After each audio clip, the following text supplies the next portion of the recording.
कल हमने जाना था स्वयं के बारे में, आत्मा के बारे में। हम चैतन्य शक्ति आत्मा है।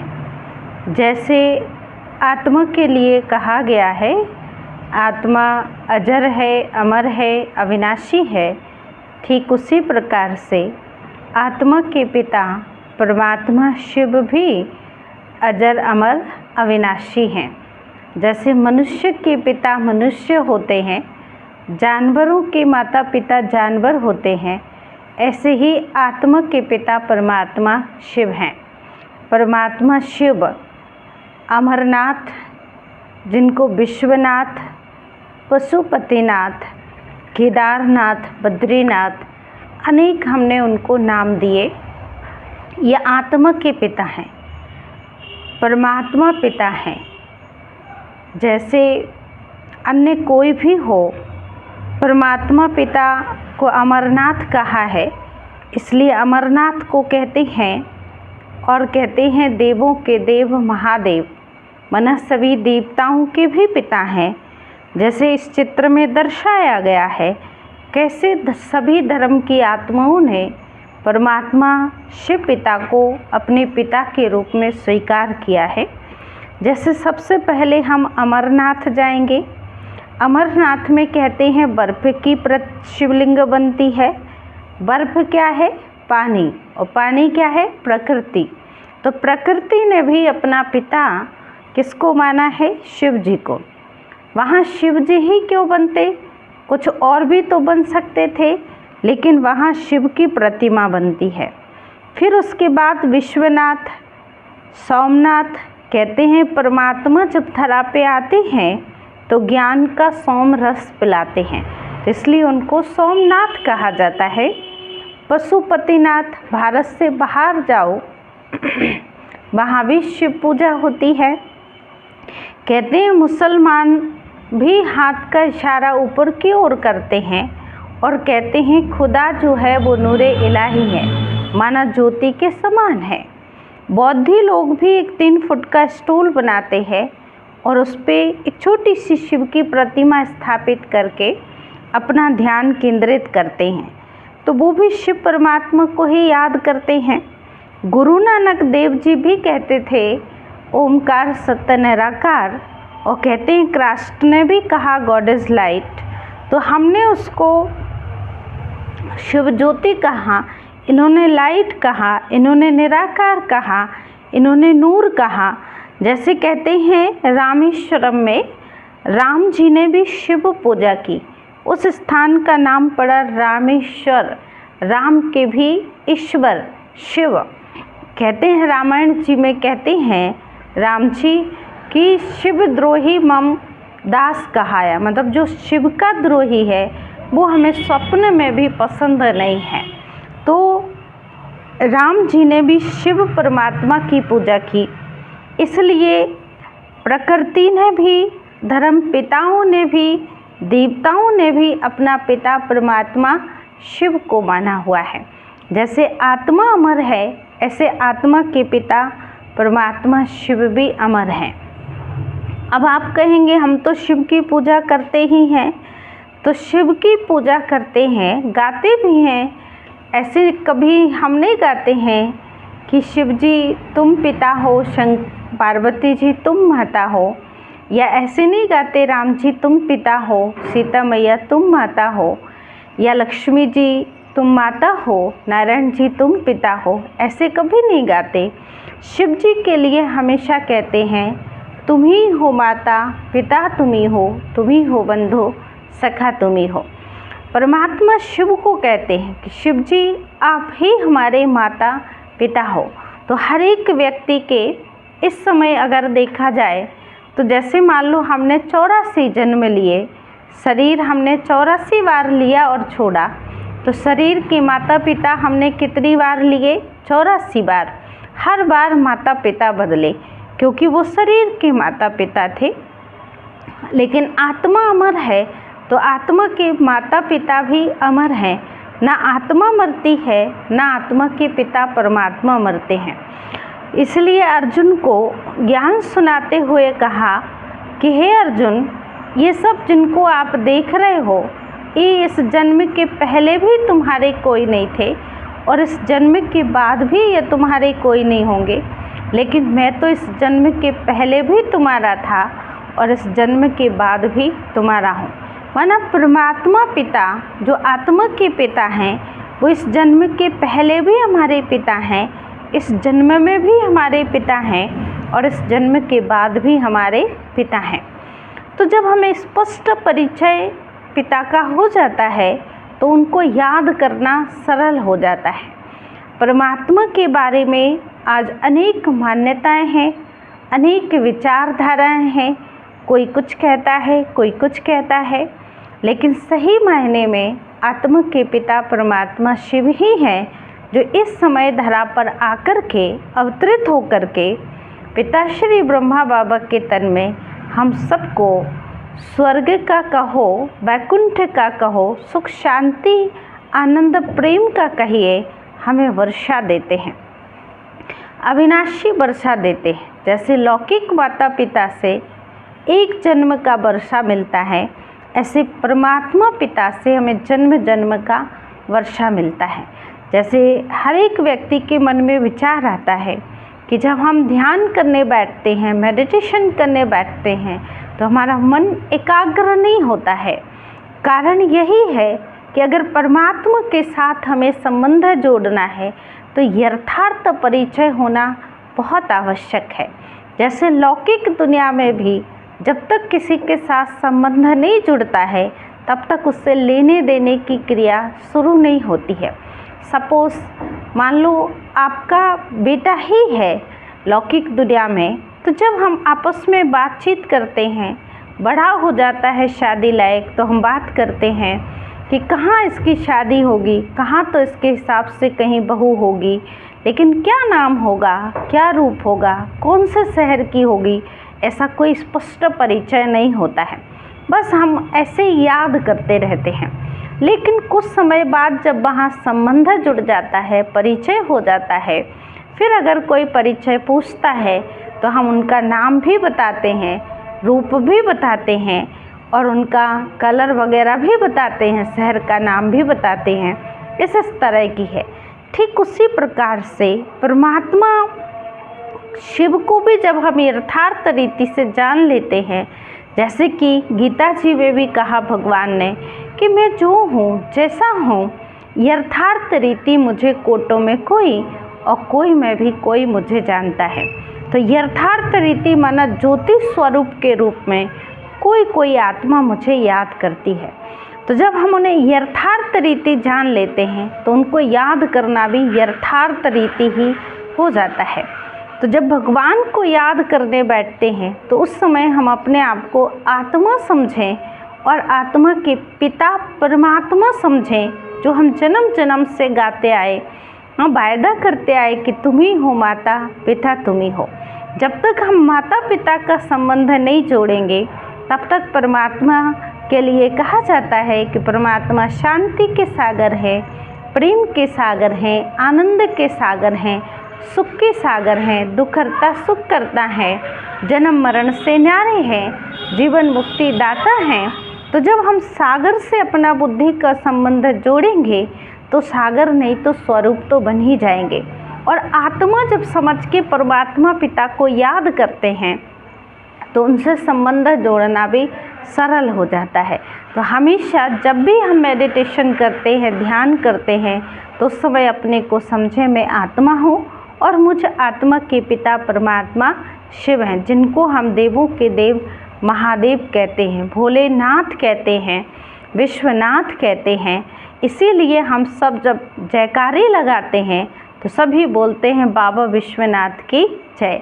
माना सारे विश्व की आत्माओं के पिता हैं, इसलिए विश्व पिता हैं, विश्व कल्याणकारी हैं। तो ऐसे पिता परमात्मा से हम अपना बुद्धि का संबंध जोड़ें और हमेशा उन्हें पिता के रूप में याद करें। इसलिए परमात्मा पिता को कहा जाता है कि वो रूप में बिंदु हैं और गुणों में सिंधु हैं। क्योंकि हम परमात्मा के लिए माता पिता गाते जरूर हैं, लेकिन उस स्वरूप से भगवान को याद नहीं करते हैं। एक बार की बात याद आती है कि 5 अंधे थे, 5 अंधों से पूछा, उनके सामने एक हाथी खड़ा कर दिया और उन 5 अंधों से पूछा हाथी कैसा होता है। तो एक अंधे ने हाथी की सूंड पकड़ी तो कहता हाथी जो है ना वो अजगर जैसा होता है। दूसरे अंधे ने हाथी के कान पकड़े तो कहता हाथी जो है वो सूपा जैसा होता है। तीसरे अंधे ने उसके पैर पकड़े तो वो कहता नहीं, हाथी तो खंबे जैसा होता है। चौथे ने उसकी पूंछ पकड़ी तो कहता हाथी रस्सी जैसा होता है। 5वें ने उसकी पीठ पकड़ी तो कहता हाथी दीवार जैसा होता है। क्या हाथी ऐसा था? हाथी की यथार्थ पहचान तो कुछ और ही थी, लेकिन उन्होंने जो टच किया, स्पर्श किया, उस आधार से हाथी की जो पहचान बताई उनके लिए वो बिल्कुल सही थी, लेकिन हाथी तो कुछ और ही था। तो ऐसे परमात्मा के लिए भी हम क्या क्या कहते रहते हैं, लेकिन परमात्मा की जो पहचान है वह यही है कि वो हम आत्माओं के पिता हैं, ज्योति स्वरूप हैं। उनका नाम शिव है, रूप ज्योति स्वरूप है और रहने का स्थान परम धाम है। कार्य उनका विश्व कल्याण करना है, इसलिए परमात्मा को कहते विश्व कल्याणकारी। इसीलिए कहते परमात्मा दुख हरता सुख करता है। तो परमात्मा का स्वरूप जरूर रूप में बिंदु है, लेकिन गुणों में सिंधु माना सागर के समान है। परमात्मा शिव की महिमा में कहा जाता है कि सारी सृष्टि को कागज बना लें और सारे समुद्र को स्याही बना लें, सारे जंगल को कलम बना लें और स्वयं ज्ञान की देवी सरस्वती को लिखने बिठा दें, तो भी परमात्मा शिव भोलेनाथ की महिमा लिखी नहीं जा सकती। लेकिन फिर भी विशेष रूप से ये परमात्मा की 32 गुणों में महिमा की गई है, जो हम आत्मा के पिता हैं, जन्म जन्मांतर के पिता हैं। तो उस पिता परमात्मा को याद करने के लिए संबंध जोड़ना बहुत आवश्यक है। जैसे मान लो एक बार एक व्यक्ति थे, वो मंदिर में गा रहे थे, तुम ही हो माता पिता तुम ही हो। तो जब वो मंदिर से निकले तो उनसे पूछा आपके पिताजी का नाम क्या है? तो बड़े प्यार से कहने लगे हमारे पिताजी का नाम तो रामलाल है। तो उन्होंने कहा अभी अभी तो आप मंदिर में भोलेनाथ से कह रहे थे तुम ही हो माता पिता तुम ही हो। तो उन्होंने पलट के जवाब दिया कि वो तो आरती में लिखा है ना, इसलिए हम गा रहे थे कि भगवान तुम ही हो माता पिता तुम ही हो, लेकिन यथार्थ में सही रीति में तो मेरे पिताजी का नाम रामलाल ही है। मतलब कहने का भाव ये है, उस एक व्यक्ति की बात नहीं है, लेकिन आज संसार के हर मनुष्य आत्मा, हर व्यक्ति की बात है कि भगवान के लिए गाते कुछ और हैं, लेकिन भगवान को मानते कुछ और हैं। तो भगवान को माता पिता अगर हम गाते हैं तो भगवान को माता पिता के रूप में ही हम याद करें, और जितना हम परमात्मा के साथ माता पिता का संबंध जोड़ेंगे उतना उतना हमें परमात्मा से शांति की, शक्ति की, आनंद की, प्रेम की अनुभूति होने लगती है। तो परमात्मा पिता इस धरा पे आते हैं सारी सृष्टि का कल्याण करने के लिए। तो जैसे गीता में कहा हुआ है कि मैं आता हूँ, गुप्त रीति से आता हूँ, गुप्त वेश में आता हूँ और गुप्त रीति से कार्य करके चला जाता हूँ। तो कहते हैं अर्जुन ने पूछा भगवान आप गुप्त रीति से आए थे, आएंगे, गुप्त वेश में आएंगे और गुप्त रीति से कार्य करके चले जाएंगे, तो हमें कैसे पता पड़ेगा कि आप इस धरा पे आ चुके हैं? तो भगवान ने कुछ धर्म गिलानी के चिन्ह बताए थे कि सृष्टि पे ये धर्म गिलानी के चिन्ह जब देखो तो समझ लेना कि भगवान धरा पे आ चुके हैं। तो उन्होंने कुछ मोटे रूप से बहुत सारे चिन्ह बताए, लेकिन हम आपको कुछ ही चिन्ह बताते हैं।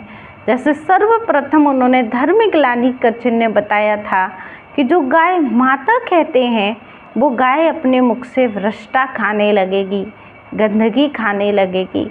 दूसरा चिन्ह बताया था जो कन्या 100 ब्राह्मणों से उत्तम होती है वो अपने मुख से वर मांगने लगेगी।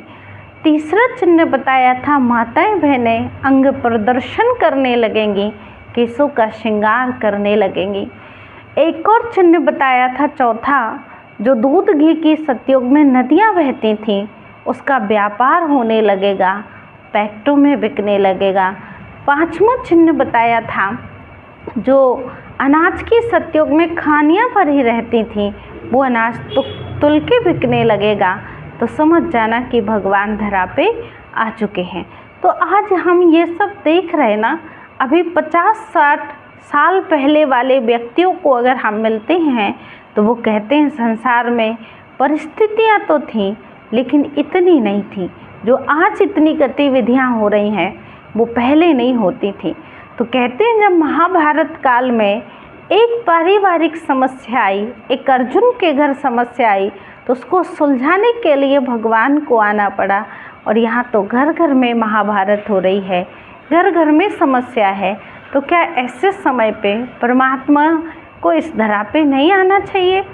तो वास्तव में परमात्मा इस धरा पे आकर के हम मनुष्य आत्माओं को अपनी पहचान दे करके मुक्ति, जीवन मुक्ति का रास्ता पिता श्री ब्रह्मा बाबा के माध्यम से सारी सृष्टि को बता रहे हैं। तो इसलिए परमात्मा पिता धरा पे आ चुके हैं। और आने का समय उनका कौन सा होता है? आने का समय जैसे हम सभी शिवरात्रि मनाते हैं, तो शिवरात्रि ही क्यों कहते हैं हम उसको? शंकर विवाह जयंती भी कह सकते थे, शंकर विवाह उत्सव भी कह सकते थे, लेकिन उस दिन का नाम हम कहते हैं शिवरात्रि। शिव माना कल्याणकारी और रात्रि माना 12 घंटे वाली रात्रि नहीं। ये 12 घंटे वाली रात्रि तो हर रोज आती है, लेकिन कौन सी रात्रि? कलयुग रूपी घोर रात्रि, जहाँ हम देखते हैं कि पहले जो भी बुरे कर्म थे पहले रात में होते थे, जैसे चोरी, मर्डर और अन्य जितने भी बुरे काम हैं पहले रात को 12-2 बजे होते थे। आजकल तो हम देखते दिन को 2 बजे हो जाते, चोरी हो जाती है, मर्डर हो जाते हैं, कुछ भी हो जाता है। तो जब ऐसी कलयुग रूपी कलिकाल होता है, एकदम आधी रात होती है कलयुग की, तब परमात्मा इस धरा पे आते हैं। इसलिए उस दिन का नाम पड़ता शिवरात्रि। अब शिवरात्रि जब आती है तो शिवरात्रि पे हम व्रत भी करते हैं, उपवास भी करते हैं। तो भोजन का हम सभी व्रत करते हैं। भोजन के व्रत के साथ साथ हम सबको उस दिन विकारों का भी व्रत ले लेना चाहिए। भगवान आज से हम किसी की निंदा नहीं करेंगे, किसी की चुगली नहीं करेंगे, किसी से बैर नहीं रखेंगे, किसी से नफरत नहीं करेंगे, किसी पे क्रोध नहीं करेंगे। ऐसे हम अगर एक एक व्रत वाले दिन, मान लो साल में हम 50 व्रत करते हैं, अगर एक एक व्रत वाले दिन हम एक एक बुराई को परमात्मा को अर्पण करते हैं, व्रत लेते हैं, छोड़ देते, व्रत माना उस चीज़ को छोड़ देना, जैसे हम भोजन को छोड़ देते हैं। अगर उस दिन से हम बुराई को छोड़ देते हैं तो मानो कितनी सारी बुराइयां हमारे जीवन से समाप्त हो जाएंगी। और संसार के हर व्यक्ति कितने व्रत करते हैं, तो भोजन के व्रत के साथ साथ अगर वृत्ति को बदलें, मन को बदलें, बुराई को छोड़ें, तो सारे संसार से बुराई समाप्त हो जाएगी। तब सही मायने में होगा शिवरात्रि का व्रत। फिर शिवरात्रि पे हम क्या करते हैं? भोलेनाथ के ऊपर ही कुछ विशेष विशेष चीज़ें चढ़ाते हैं, जैसे धतूरा चढ़ाते हैं, बेर चढ़ाते हैं, दूध और पानी मिक्स करके चढ़ाते हैं, गेहूं की बालें चढ़ाते हैं, बेलपत्र चढ़ाते हैं। ये विशेष शिव बाबा के ऊपर ही चढ़ाते हैं। अक का फूल चढ़ाते हैं। तो वास्तव में भगवान हमसे कह रहे हैं, इस समय परमात्मा हमसे कह रहे हैं कि जो धतूरा कांटे जैसे बोल बोलते हो, जो एक दूसरे को जहर जैसे बोल बोलते हो, वो हमारे ऊपर यानी ईश्वर के ऊपर अर्पण कर दो। जब हम इन कांटे जैसे, धतूरे जैसे फल को अपने जीवन से अर्पण कर देंगे तो निश्चित ही हमारा जीवन दर्पण बन जाएगा। तो धतूरे के साथ साथ हमें अपने अंदर के बोल रूपी कांटे और जहर रूपी बोल को भी परमात्मा को अर्पण करना है। फिर भोलेनाथ के ऊपर बेर चढ़ाते हैं। तो बेर का मतलब होता है बैर भाव, जो हम एक दूसरे से बना लेते हैं। तो भगवान ने कहा बैर भाव मेरे ऊपर चढ़ा दो। तो हम बैर भाव तो चढ़ा ना सके, लेकिन भगवान के ऊपर क्या चढ़ा देते हैं? बेर। तो भगवान ने बैर भाव मांगा और हमने भगवान के ऊपर क्या चढ़ाए? बेर। तो अभी हम क्या करेंगे, भगवान को बेर के साथ साथ बैर भाव अर्पण करेंगे। फिर भोलेनाथ के ऊपर क्या चढ़ाते, अकौआ का फूल, जबकि हम गेंदे का फूल भी चढ़ा सकते हैं, गुलाब का फूल भी चढ़ा सकते हैं, कितना सुंदर होता है, कमल का फूल भी चढ़ा सकते हैं। लेकिन कहते हैं भोलेनाथ को अकौए का ही फूल पसंद है, अक का फूल। तो अक का फूल माना देखने में भी सुंदर नहीं होता है, ऐसी कोई खुशबू भी नहीं होती है।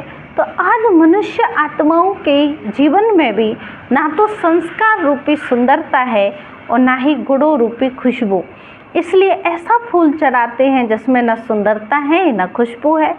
फिर शिव बाबा के ऊपर, भोलेनाथ के ऊपर क्या चढ़ाते हैं, दूध और पानी। तो दूध की मात्रा आप सबको पता है कितनी होती है, बिल्कुल थोड़ी सी, और पानी की मात्रा कितनी ज़्यादा होती है। कहीं ना कहीं हम दर्शाते हैं कि आज मानव के अंदर, समाज के अंदर सच्चाई कम और झूठ जाता है, जिसका प्रतीक हम दूध और पानी चढ़ाते हैं। फिर शिव बाबा के ऊपर ही क्या चढ़ाते, विशेष बेलपत्र। तो कहते ना ईश्वर की सेवा में तन लगाओ, मन लगाओ, धन लगाओ। तो आज के मनुष्य के पास न तन लगाने का समय है, न धन लगाने का समय है, और ना मन लगाने का, क्योंकि जब तन लगता है तो मन भी लगता है, और मन लगता है तो धन लगता है। तो ये तीनों चीज़ के लिए समय नहीं है, इसलिए जाके बेलपत्र अर्पण करते हैं। लेकिन बेलपत्र अर्पण करें, उसके साथ साथ अपना तन भी ईश्वरीय सेवा में लगाएं। कहते हैं ना, तन अगर ईश्वर की सेवा में लगाते हैं तो तन का सुख मिलता है, मन लगाते हैं तो मन का सुख मिलता है, धन लगाते हैं तो धन का सुख मिलता है, समय लगाते हैं ईश्वर की सेवा में तो समय का सुख मिलता है, और संबंध भगवान से जोड़ते हैं तो संबंधों का सुख मिलता है। तो बेलपत्र के साथ साथ अपना तन मन धन भी ईश्वरीय सेवा में सफल करें। चढ़ाने का मतलब है चढ़ा देना, अर्पण कर देना। जैसे हम लोटी ले जाते हैं तो पूरी लोटी शिव जी के ऊपर चढ़ा देते हैं, अर्पण कर देते हैं। फिर हम अंदर से सोचते बस हमने चढ़ा दिया, तो चढ़ाने के बाद उसको वापस नहीं लेते हैं। ऐसे ही जो विषय विकार वासनाएं हैं, जो हम आरती में इतने समय से गाते आए, विषय विकार मिटाओ पाप हरो देवा। तो वो देवा, देवों के देव महादेव देवा हमारे अंदर के विकारों को हरने के लिए आए हैं। केवल हम गाते रहेंगे और देंगे नहीं तो वो हारेंगे कैसे। मान लो ये बुक हमारे पास है, ये बुक हम आपसे कहते रहें ये आप ले लो, आप ले लो, और इसको हम दे ही ना तो आप कैसे लेंगे। ऐसे ही हम रोज़ भगवान से कहते हैं विषय विकार मिटाओ पाप हरो देवा, और हम भगवान को विकार देते नहीं हैं। लेकिन ये समय है, जैसे किसी ने वो गीत बड़ा सुंदर गाया है, तेरे द्वार खड़ा भगवान भगत भर दे रे झोली। तो भगवान को क्या चाहिए, क्या आपका घर मकान दुकान चाहिए, आपका धन चाहिए? क्योंकि अगर उनको आपका धन मकान दुकान चाहिए होता तो हम ही रोज़ गाते हैं तन मन धन तेरा, तेरा तुझको अर्पण क्या लागे मेरा।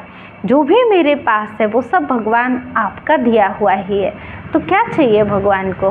भगवान को चाहिए हमारे अंदर, आत्मा के अंदर जो अवगुण आ गए हैं, जो गलत संस्कार आ गए हैं, जो गलत भावनाएं आ गई हैं, जो ईर्ष्या का भाव आ गया है, एक दूसरे के प्रति वैर आ गया है, वो भगवान को चाहिए। इसलिए भगवान वो कह रहे कि मेरे ऊपर चढ़ा दो। फिर हम भोलेनाथ को क्या चढ़ाते हैं? गेहूं की बालें। अब बालें चढ़ाने का भी क्या भाव है?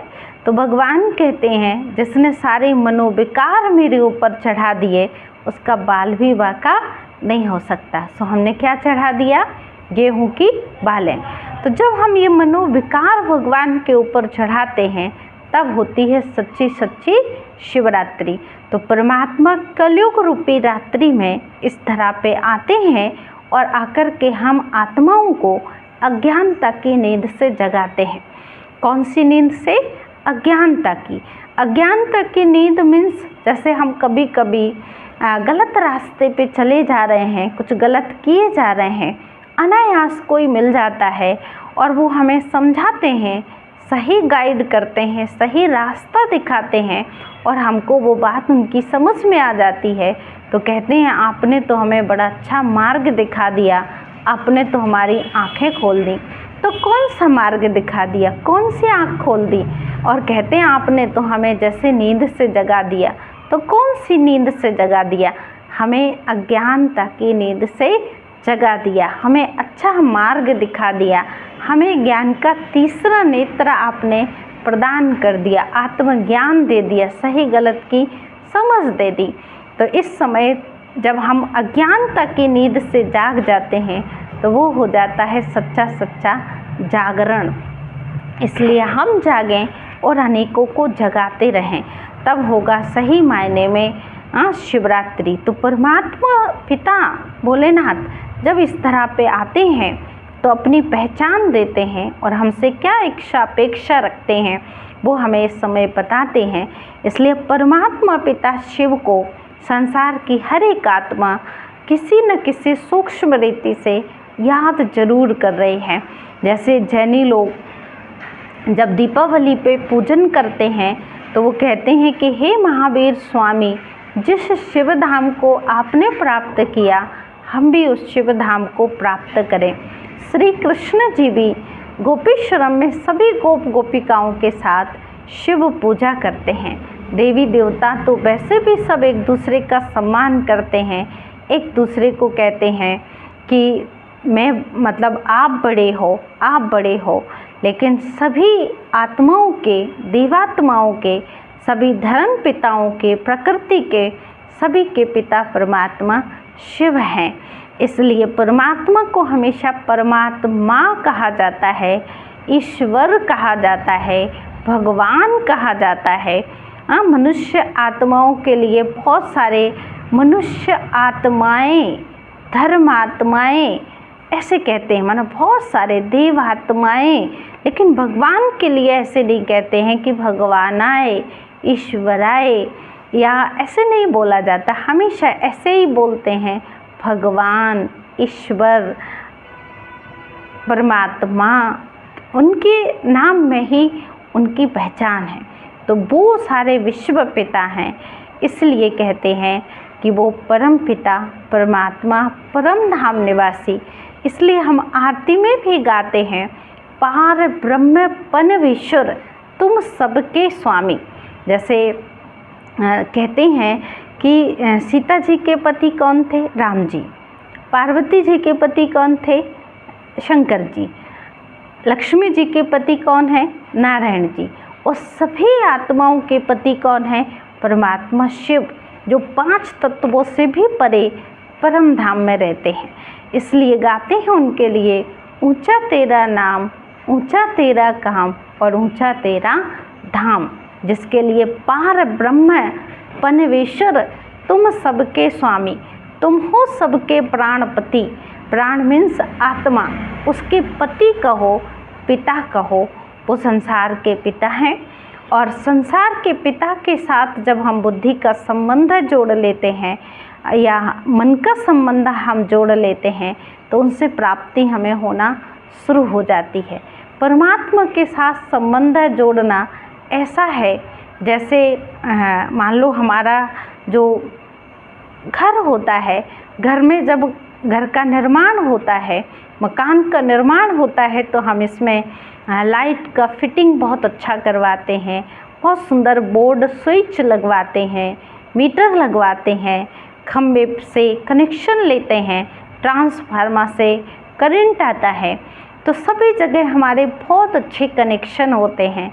लेकिन मान लीजिए एक कनेक्शन, एक तार पावर हाउस से अगर निकाल दिया जाए तो क्या आपके घर में प्रकाश आएगा? बताइए, आपके घर में प्रकाश आएगा? एक तार भी अगर निकाल दिया जाए तो आज हमारी स्थिति भी वही है। हमारा कनेक्शन सबके साथ है, व्यक्तियों के साथ है, वस्तुओं के साथ है, वैभव के साथ है, मनुष्यात्माओं के साथ है, धर्मात्माओं के साथ है। लेकिन परमात्मा के साथ एक तार हमारा बुद्धि का निकला हुआ है। इसलिए आज मानव जाति में अज्ञानता का अंधकार बढ़ता जा रहा है। अंधकार क्या बढ़ रहा है? अज्ञान अंधकार किसे कहेंगे?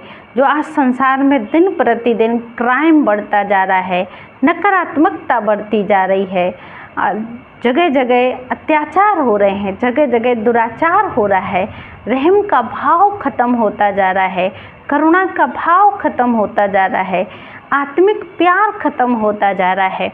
लेकिन अगर मान लीजिए सब एक पिता परमात्मा से अपना बुद्धि का संबंध जोड़ते हैं, परमात्मा के साथ अगर हमारा संबंध जुड़ता है तो परमात्मा शांति के सागर हैं, तो मनुष्य आत्माएं शांत स्वरूप होती जाएंगी।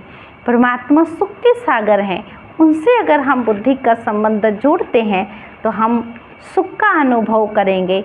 और अगर हर एक संसार की आत्मा अपने को आत्मा समझ के परमात्मा से संबंध जोड़ती है तो हम आत्मा रूप में सब भाई भाई हो जाते हैं और सभी आत्माओं के पिता परमात्मा हो जाते हैं। जैसे हम शरीर में हैं तो स्त्री पुरुष हैं, और आत्मा जब शरीर से निकल जाती है तो वो स्त्री पुरुष का भान खत्म हो जाता है। ऐसे नहीं कहा जाता है स्त्री की आत्मा है, पुरुष की आत्मा है, केवल आत्मा ही कहा जाता है। तो संसार की हर एक आत्मा के पिता परमात्मा है। इसीलिए कहते हैं वसुधैव कुटुंबकम, सारा विश्व एक परिवार है और हम सब एक पिता की संतान हैं आत्मा के रूप में। तो जब हम आत्मा का भाव पक्का हो जाएगा, और ये बात सही है कि हम सब आत्मा ही हैं और परमात्मा के ही संतान हैं, इसलिए किसी के भी घर में बेटी पैदा हो या बेटा पैदा होता है तो आपस में सब पूछते हैं किसका जन्म हुआ है, तो बड़े खुशी से, हर्ष से, उल्लास से जवाब देते हैं कि हमारे घर में भगवान ने बेटी का जन्म दिया है या हमारे घर में भगवान ने बेटा दिया है। तो हम सबका बुद्धि का भाव, बुद्धि हमारी भगवान की तरफ ही जाती है, क्योंकि वास्तव में आत्मा को भेजने वाले परमात्मा ही हैं और आत्मा परमात्मा की ही संतान है, परमात्मा शिव की संतान है। इसलिए परमात्मा संसार की हर आत्मा के पिता हैं। इसका प्रतीक देखो, जब हम किसी के भी मंदिर में जाते हैं, 33 कोटि किसी भी देवी देवताओं के मंदिर में जाएंगे, सिर झुकाएंगे, पैर पड़ेंगे, हाथ जोड़ेंगे, प्रार्थना करेंगे, लेकिन भोलेनाथ के मंदिर में जब आज जाते हैं तो सब उनको भेंट करते हैं। आजकल तो बहुत भीड़ हो गई है तो उतना छूने नहीं देते हैं, लेकिन पहले के ज़माने में शिवलिंग से सब गले मिलते थे, भेंट करते थे, और नारियल भी जो चढ़ाते हैं वो पूरा चढ़ाते हैं, पूरी भेंट चढ़ाते हैं, क्योंकि वो पिता हैं और पिता के लिए तोड़ा नहीं जाता है और पिता से ही गले मिला जाता है। इसलिए कभी भी आप देखिए, जब भी शिव मंदिर में जाते हैं पुराने लोग तो ज़रूर प्रयास करते हैं कि उनसे गले मिले, क्योंकि वो सारे विश्व के पिता हैं, आत्मा के पिता हैं। और एक और बहुत सुंदर सी बात है, जब हम शिव मंदिर में जाते हैं, कोई भी बात कहनी हो तो हम कहते हैं नंदी जी के कान में कहिए तो शिव जी सुन लेंगे। अब नंदी जी के कान में कहेंगे और शिव जी कैसे सुनेंगे? क्योंकि इस समय जब कलयुग का अंत होता है और सतयुग का आदि होता है, उस समय परम पिता परमात्मा पर काया प्रवेश कर, ब्रह्मा के तन में प्रवेश कर सारी सृष्टि को, सारी मानव जाति को आत्म कल्याण का ज्ञान देते हैं। तो गाय किसको कहते हैं? जो बहुत अच्छा होता है, सच्चा होता है, सीधा होता है। तो आज के ज़माने में भी कोई सच्चा व्यक्ति हो तो कहते हैं ये तो बिल्कुल गऊ है। तो जिसके तन में भगवान आए तो वो समझो बहुत अच्छे थे, गऊ थे, जिनको नंदी के रूप में हमेशा रखा जाता है। तो भगवान ब्रह्मा के मुख के द्वारा बात करते हैं और ब्रह्मा के कानों से सुनते हैं। इसलिए हम मंदिरों में जाके नंदी के कान में कहते हैं कि भगवान सुन लेंगे, मन्नत जरूर पूरी होगी। तो ऐसे पिता परमात्मा के साथ जो जन्म के पहले भी पिता थे, आज भी पिता हैं और सदा हमारे पिता रहेंगे। तो ऐसे पिता परमात्मा से अपना संबंध जोड़े रखिए और हर पल, हर क्षण उस पिता को अपने साथ रखिए। तो जैसे कल हमने अपने आप को जाना था कि हम आत्मा हैं, न कि शरीर। शरीर नाशवान है, आत्मा अविनाशी है। ऐसे ही आत्मा के पिता परमात्मा अमरनाथ हैं, जो सदा हैं। तो उस पिता परमात्मा से भी अपना बुद्धि का संबंध जोड़े रहिए। और संबंध जोड़ने के लिए परिचय बहुत आवश्यक है। तो आज हम आत्माओं ने परमात्मा पिता का परिचय जाना। कल हम जानेंगे परमात्मा के कर्तव्य, कि परमात्मा अपने कर्तव्य कब और कैसे किसके द्वारा करते हैं। अच्छा, ओम शांति।